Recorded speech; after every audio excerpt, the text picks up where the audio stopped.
Good evening, good evening. Nandito na naman si Bibi Kulot sa inyo.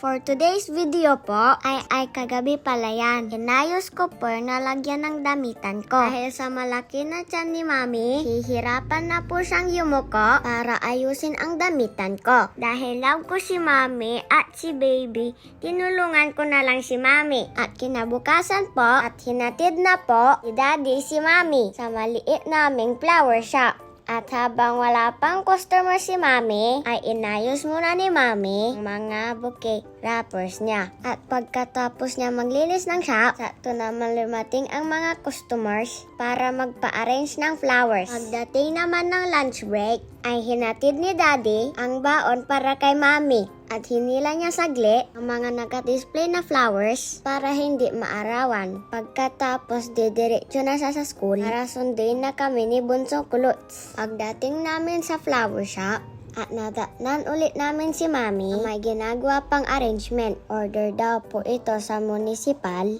dahil magkakaroon daw po ng mas sa bayan. At dahil alam kong pagod na si Mami, dala ako ng simpleng pasalubong sa kanya. At nagustuhan niya naman ito. Pawi sa pagod dahil alam kong sunod-sunod ang orders niya. At meron din po ng paggawa ng rush ng opening ribbon. At kahit mag-isa si Mami sa shop, kinakaya niya lahat ang mga orders. At ayan, tapos na yung opening ribbon. Pagdating naman ng hapon, ay nagraro na kami ng mga pinsan ko. Dahil Sabado naman bukas, hindi kami magpuyat dahil walang pasok. At dahil sobrang init sa labas, hindi na kami pinalabas ni Mami at Daddy. Dito na kami pinagraro sa loob para hindi na kami pagpawisan. O paano, hanggang dito na lamang po.